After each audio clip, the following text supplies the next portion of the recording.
안녕하세요. KMI 해외시장 분석센터 양희석입니다. 해외시장 분석센터에서는 수산식품 수출 기업 여러분들께 실질적인 도움을 드리고자 주요 국가의 최신 비관세 장벽 이슈를 담은 웨비나를 준비했습니다. 이번 시간에는 주요 국가의 수산식품 알레르기 표시 제도에 대해 살펴보도록 하겠습니다. 식품 알레르기란 특정한 식품 성분에 대해 인체 면역계가 과잉 반응하여 여러 증상을 일으키는 것을 일컫습니다.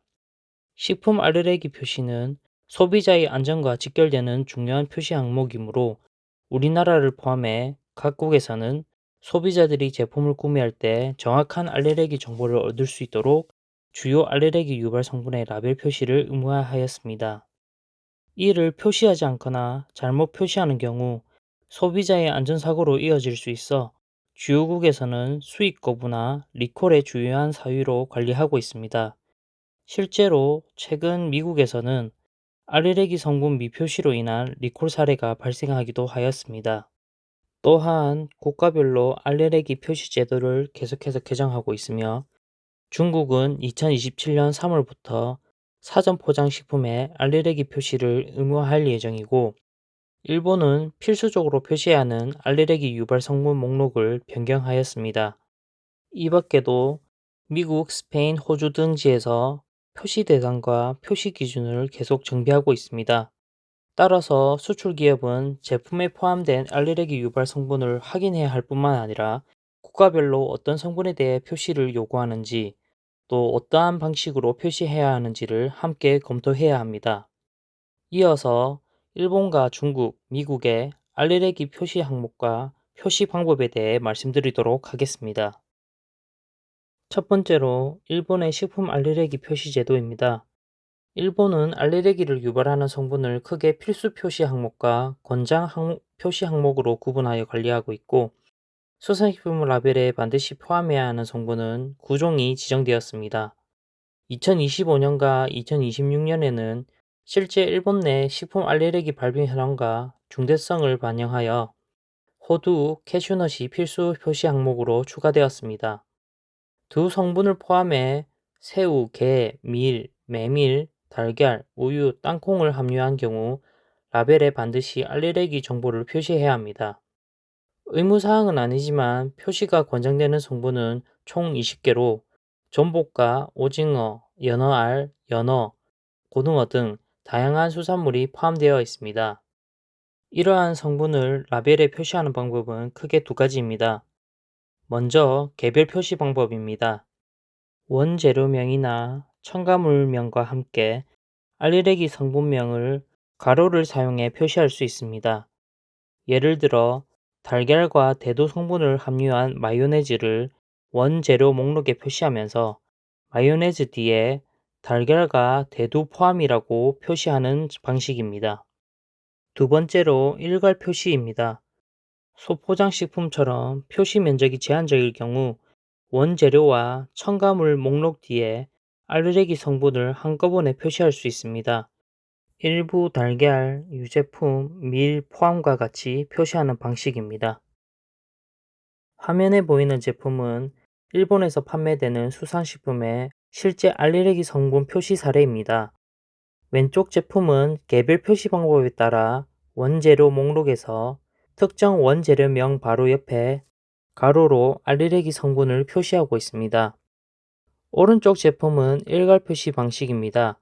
원재료명이 나열된 목록 다음에 일부 새우, 오징어 포함과 같이 알레르기 유발 성분의 명칭을 일괄적으로 표시하고 있습니다.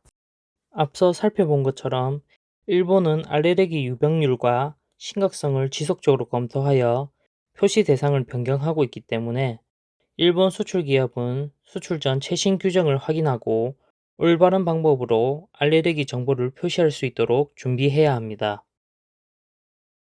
다음은 중국 알레르기 표시 제도입니다. 중국 수출 기업이라면 2027년 3월부터 변경되는 사전 포장식품 라벨링 제도에 유의해야 합니다. 사전 포장식품의 라벨링 표준인 GB7718의 개정으로 알레르기 표시가 의무화될 예정입니다. 따라서 어류, 각각류, 달걀, 우유 등 8개 성분과 이러한 성분에 기반한 가공품을 포함한 경우 알레르기 함유 사실을 반드시 표시해야 합니다. 표시 방법은 세 가지로 라벨에서 눈에 잘 띄는 방식으로 소비자에게 알레르기 정보를 전달하는 것이 중요합니다. 첫 번째로 성분표에 나열된 원재료명 사이에서 굵은 글씨로 알레르기 성분명을 강조할 수 있습니다. 두 번째 방식도 이와 유사하게 밑줄을 그어 알레르기 성분을 눈에 띄게 표시할 수 있습니다. 세 번째 방식은 성분표와 가까운 위치에 알레르기 유발 성분 함유 사실을 알리는 경고 문구를 표시하는 방법입니다. 중국 수출을 준비하는 기업이라면 2027년 3월 전까지 알레르기 유발 성분 함유 여부를 검토하여 해당 성분의 표시가 누락되지 않도록 꼼꼼한 점검이 필요합니다. 현재 중국에서 판매되는 수산식품의 알레르기 표시 사례를 살펴본 결과 화면과 같이 별도의 알레르기 경고를 표시하는 사례가 두드러지게 나타났습니다. 소비자가 제품을 구매하기 전 알레르기 유발 성분 함유 여부를 쉽게 확인할 수 있도록 이러한 표시 방식을 채택한 것으로 보입니다. 2027년 3월 사전 포장 식품 라벨링 표준 개정안이 시행된 이후에는 표준에서 정하는 방식으로 많은 제품에 알레르기 성분 표시가 확대될 것으로 보이고 중국 정부의 모니터링과 검사도 강화될 것으로 예상됩니다.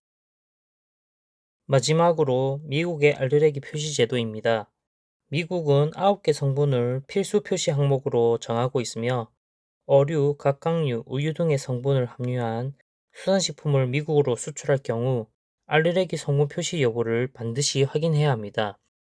미국의 알레르기 유발 성분 표시 방법은 크게 두 가지로 구분되며 성분 목록에서 원재료명과 함께 알레르기 유발 성분명을 표시하는 방식과 성분 목록 뒤에 알레르기 유발 성분만 일괄적으로 표시하는 방법이 있습니다. 화면과 같이 왼쪽 제품은 원재료 목록 안에서 알레르기 유발 성분을 함께 표시하였습니다. 예를 들어 링기니 파스타에는 밀과 달걀 성분, 하프앤하프 유제품에는 우유 성분이 포함되어 있음을 가로와 굵은 글씨체를 사용해 강조하고 있습니다. 오른쪽 제품에는 성분표 아래 우유, 달걀, 밀, 대두 함유와 같이 제품에 포함된 주요 알레르기 유발 성분을 한 번에 표시하고 있습니다. 실제 미국에서 판매되는 수산식품 사례를 참고하여 미국 수출용 제품 라벨에는 영문 성분표와 알레르기 문구 등을 올바른 방식으로 표시해야 합니다. 앞서 설명한 일본, 중국, 미국과 우리나라의 알레르기 표시 항목을 비교해 보았습니다. 각각류나 달걀, 우유 등과 같이 국가별로 공통적으로 관리하는 항목도 있지만 세부 항목에 차이가 있습니다. 특히 수산물과 관련한 항목에서 차이를 보이고 있는데 일본은 새우와 게를 필수 항목으로 지정하면서 전복, 오징어, 연어, 고등어 등은 권장 항목으로 지정하였습니다. 반면 중국과 미국은 어류와 각각류를 주요 표시 항목으로 지정하여 반드시 표시하도록 요구하고 있습니다. 이처럼 국가마다 표시 대상과 표시 방식이 상이하므로 여러 국가로 수출하는 경우 국가별 라벨링 규정을 꼼꼼하게 검토해야 합니다. 앞서 살펴본 국가별 알레르기 표시 제도에 따라 수산식품 수출 시 다음의 사항에 주의해야 합니다. 먼저 국가별 라벨링 규정을 반드시 확인하여 표시 범위와 기준을 준수해야 합니다. 둘째, 정확하지 않은 원료 정보로 인한 표시 오류가 발생하지 않도록 원료 목록과 성분표, 제조 공정에 대한 기록을 보관해야 하며 추후 검증에 대비해 관련 입증 자료를 확보하고 최종 제품과 부원료 등을 전반적으로 검토할 필요가 있습니다. 셋째, 교차 오염을 방지하는 관리 체계가 필요합니다. 원료에 알레르기 성분이 포함되지 않더라도 생산, 가공, 포장, 보관하는 과정에서 알레르기 유발 성분과 접촉할 가능성이 있으므로 원료 보관이나 생산 라인을 분리하고 세척 관리를 실시하는 방식으로 교차 오염을 예방할 수 있습니다. 필요시 국가별 기준에 부합하는 예방 경고 표시를 해야 합니다. 넷째, 수출국의 알레르기 표시 제도가 계속해서 변경되고 있으므로 개정 사항을 지속적으로 모니터링해야 합니다. 또한 수출 전뿐만 아니라 기존 수출 제품에 대해서도 정기적인 라벨 적합성을 검토하는 것이 중요합니다. 정리하자면 알레르기 성분 표시는 소비자의 안전과 직결되는 핵심적인 라벨링 항목이므로 수산식품 수출 시 반드시 표시 항목의 기준을 확인하고 원료와 공정, 서류 등을 전반적으로 검토해야 합니다.